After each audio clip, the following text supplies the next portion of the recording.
M'dzina la Atate ndi la Mwana ndi la Mzimu Woyera. Amen.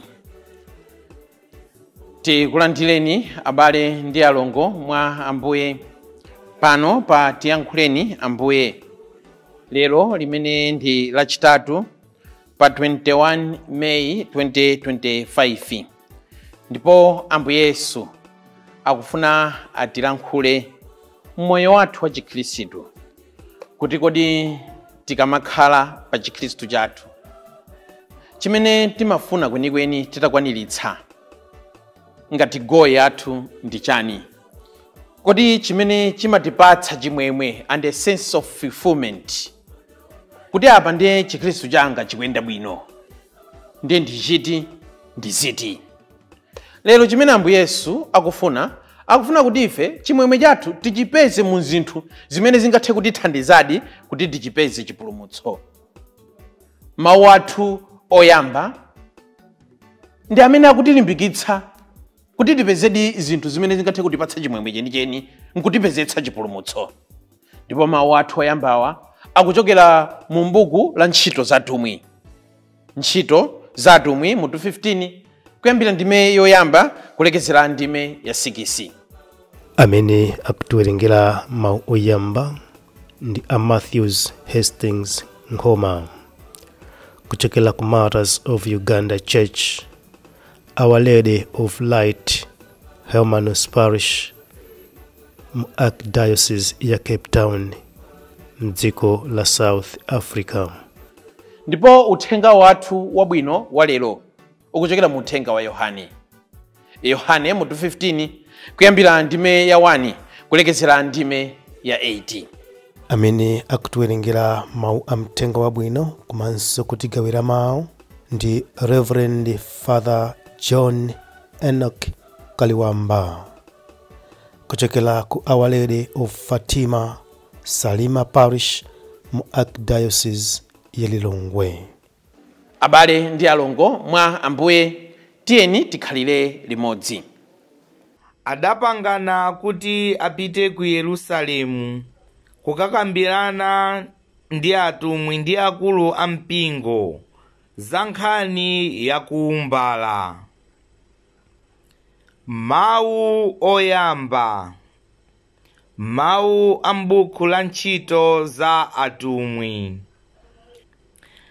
Anthu ena ochokera ku Yudeya adabwera ku Antiokeya namaphunzitsa abale kuti ngati simuumbala posata mwambo wa Mose simungathe kupulumuka. Koma Paulo ndi Barnabasi adasusana nawo kolimba. Tsono abale adapangana kuti Paulo ndi Barnabasi ndi abale ena aku Antiokeya apite ku Yerusalemu kukakambirana ndi atumwi ndi akulu ampingo za nkhaniyi.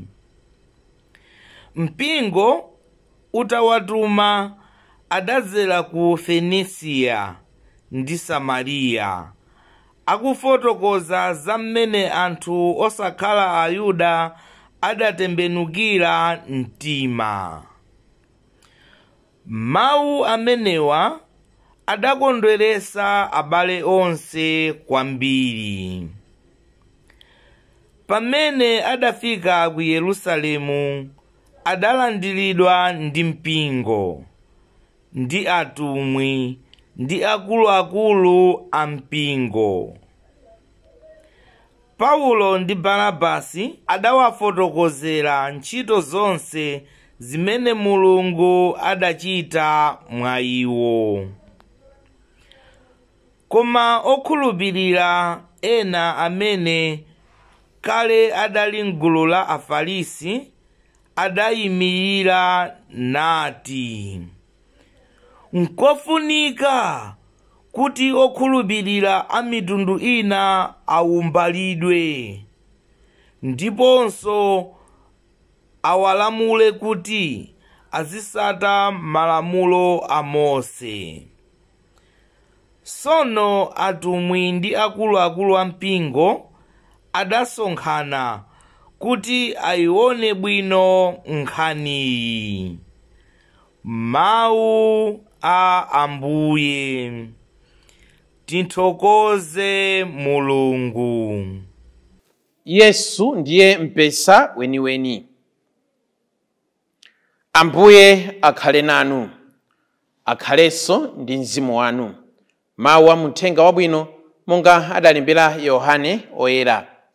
Ulemu kwa inu Ambuye. Ine ndine mpesa weniweni, ndipo Atate anga ndi mlimi. Iwo amadula nthambi iliyonse mwa ine imene sibala zipatso, ndipo nthambi iliyonse yobala zipatso amayitengulira kuti ibale zipatso zambiri koposa kale. Inu mwayera kale chifukwa cha mawu amene ndakuwuzani. Khalani mwa ine, ndipo inenso ndidzakhala mwa inu. Nthambi singathe kubala zipatso pa yokha ngati sikhala pa mtengo wake. Momwemonso inu ngati simukhala mwa ine. Ine ndine mpesa, inu ndinu nthambi. Munthu wokhala mwa ine ndi inenso mwa iye amabereka zipatso zambiri. Pajatu popanda ine simungathe kuchita kanthu. Ngati munthu sakhala mwa ine amantaya kunja monga nthambi yodulidwa, ndipo amauma. Nthambi zotere amazitola naziponya pa moto ndipo zimapsa. Ngati mukhala mwa ine ndipo mawu anga akhala mwa inu, mupemphe chilichonse chimene mungachifune, ndipo mudzachilandiradi. Atate anga amalemekezedwa pamene mubereka zipatso zambiri, ndipo pakutero mumaonetsa kuti ndinu ophunzira anga enieni. Uthenga wa Ambuye. Ulemu kwa inu Ambuye Yesu Khristu. Lero Ambuye Yesu uthenga wawo wabwino wa lero awuyamba ndi kufotokoza za iwo eni, ubale wawo ndi Mulungu Atate. Ndipo akunena kuti ine ndine mpesa weniweni, ndipo Atate anga ndi mlimi. Iwo amadula nthambi iliyonse imene sibereka zipatso. Akupitiriza kunena kuti nthambi iliyonse imene imabereka zipatso, Atatewo amene ndi mlimiyo amayitengulira. Koma Ambuye Yesu notsopano atakamba za iwo kunena kuti iwowo notsopano ndi mpesa weniweni umene umabereka zipatso, atembenukirano ophunzira ake kuwakumbutsa kuti nawonso ndi mpesa. Lero Ambuye Yesu pamene akutembenukira ophunzira ake akutembenukiranso nafenso, kufuna kutikumbutsa kuti nafenso ndife mpesa. Pamene tisinkhasinkha za mpesa umene ukubereka zipatso amene ndi Ambuye Yesu, lero Ambuye Yesu akufuna kunena kuti tsopano we have to narrow down and we have to get focused kwa ifeyo. Kuti pamene Ambuye Yesu akubereka zipatso, ine ndingathe kunena kuti ndikubereka zipatso mmoyo mwanga. Kodi chimene Ambuye Yesu akufuna ndi chani? Akufuna kunena kuti tiwalole Ambuye Yesu akhale ngati kalilole, tiwalole Ambuye Yesu akhale ngati glasi limene ife tizizionamo. Kuti pamene Ambuye Yesu akupambana, nafenso tingathe kunena kuti tikupambana. Kungonjezera penepo, komanso kakhale zofokaso za anthu ena, pamene anthu ena tikunena kuti sabereka zipatso, kodi nafenso tingathe kunena kuti timabereka zipatso. Ambuye Yesu akuchoka mwa iwo ndipo amba kulowa mwa ife, kuti tidziunguze ngati nafenso tili mpesa weniweni nkumabereka zipatso. Ku parishi kumene ine ndimachokera ku St. Philip, nthawi imeneyo inali out station ya Kawale. Kwa amene munapitako ku St. Philip kuli mitengo ya kesha. Mitengo imene yakhalapo kuyambira kale nthawi yayitali ndithu. Ndipo inalipo nthawi yake ife ngati othandizira misa ndi akuluakulu a church council nthawi imene ili outstation tinayambapo kukangana zokhudza mitengo imeneyi. Akuluakulu amanena kuti mitengo imene idulidwe imangonyasitsa pa chalichi pano, imangogwetsa masamba, sidziwika phindu lake. Koma ife timatsutsa kuna kuti mitengo musadule. Ife timati tikabwera kunoku kudzapanga ma training athu othandizira misa ana apayomu timakhala pa nthuzi pomwepo nkumapezapo nthuzi. So zoti mudule mitengo imene ife sitigwirizana nazo. Titasemphana chichewa kwa nthawi yayitali, titakangana kwa nthawi yayitali, witi zote tinoti auza abambo nthawi imeneyo wansembe wachizungu Father Pika tinapeza abambo kuna kuti abambo tithandizeni. Palitu mitengo tu pa chalichi pano. Akuluakulu akunena kuti mitengo idulidwe, ife tikunena kuti mitengo isadulidwe. Ndiye inuyo ngati abambo mfumu tithandizeni. Abambo mfumu adangoti yang'ana nkuti zoti ndikupatsani yankho musadandaule. Nsembe ya misa ikupita kumapeto, titadzidzimuka abambo atanena kuti loweruka lubwerali tibwere tidzadule mitengo pa chalichi pano. Ikunyasitsa pa chalichi pano. Ndiye tibwere tidzadule mitengo imeneyi. Ndiye sitika mphakati kapena miphakati yonena kuti ibwere kudzadula mitengo imeneyi ayi. Koma iye amene akudziwa kunena kuti mitengo iyi ikunyasitsa pa chalichi pano, koma ineyo ndi zochita zanga ndimakongoletsa pa chalichi pano, ameneyo abwere adzadule mitengo imeneyi. Mitengo imeneyi mpaka na pano idakalipo. Chifukwa palibe ulo ndi munthu mmodzi yemwe amene adapezeka nkuchalenja kunena kuti pamene mitengo iyi ikunyasitsa pa chalichi pano, koma ine ndimakongoletsa pa chalichi pano ndi zochita zanga. Zimenezo ndi zimene Ambuye Yesu akufuna kuti tizisinkhasinkha. Kuti pamene Ambuye Yesu akunena kuti iwo ndi mpesa weniweni, tatiyeni tidzioneni ifeyo songa ndi mpesa. Kuti tikubereka zipatso moyo mwathu.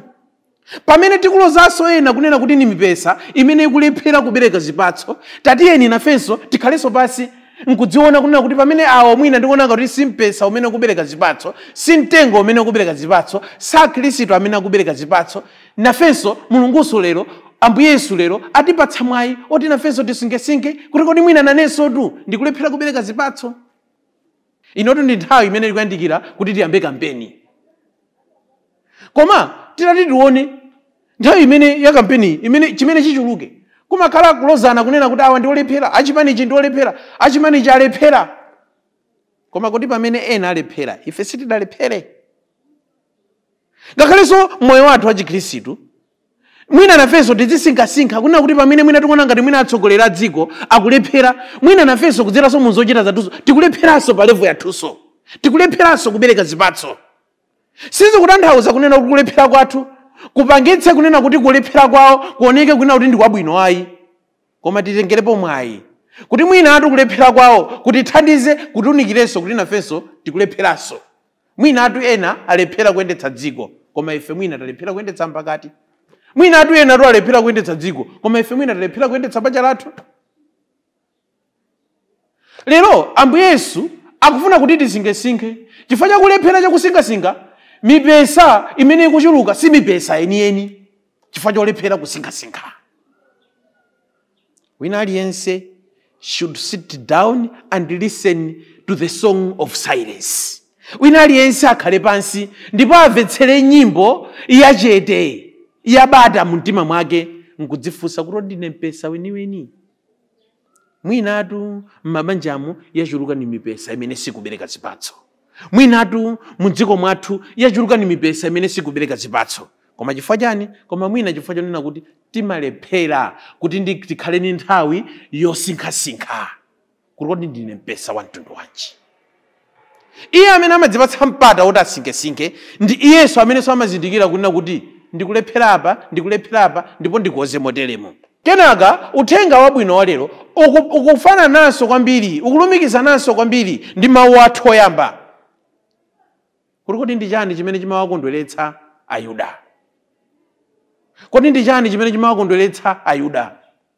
Tikumva kunena kuti akuti pafika Ayuda ndipo akuwauza anthu ako Antiokeya kunena kuti mukapanda kuumbalidwa simudzalowa konse mu ufumu wakumwamba. Kusonyeza kunena kuti iwo anatenga kuti kuumbalidwa it is a prerequisite for one to enter into the kingdom of God. Anatenga kunena kuti kuumbalidwa ndi chinthu chimene chili chofunikira koyambirira kunena kuti munthu alowe mu ufumu wakumwamba. Leronso tidadzikira kuumbalidwa kosiyanasiyana. Ena ali ndi kuumbalidwa kwa dressing. Ndiye kuumbalidwa kwathu kumeneko. Alipo anthu ena ake amene amakhulupirira kunena kuti akapanda kuvala za mpingo ndiye kuti Chikhristu chawo sichikuyenda bwino. Kumeneko ndiye kuumbala kwanu kumeneko. Alipo anthu ena ake amene amakhulupirira kunena kuti akapanda kulowa mabungwe ochuluka mu mpingo ndiye kuti sakalowa mu ufumu wakumwamba. Kumeneko ndiye kuumbalidwa kwawo kumeneko. Chimene Ambuye Yesu akufuna kunena kuti bwanji ife tidzikhutitsidwa ndi zinthu zenizeni. Ndipo zinthu zenizeni ndiye ndikuumbala kwa mumtima. Kuti pamene tachenetsa thupi lathu bwanji mtima wathuso uchene. Bwanji pamene taumbalitsa thupi lathu mtima wathuso uumbalidwe. Ndiye kusinthika kwenikweni. Ndisangoumbalidwa kunja kokha komanso mtima wanga wokha.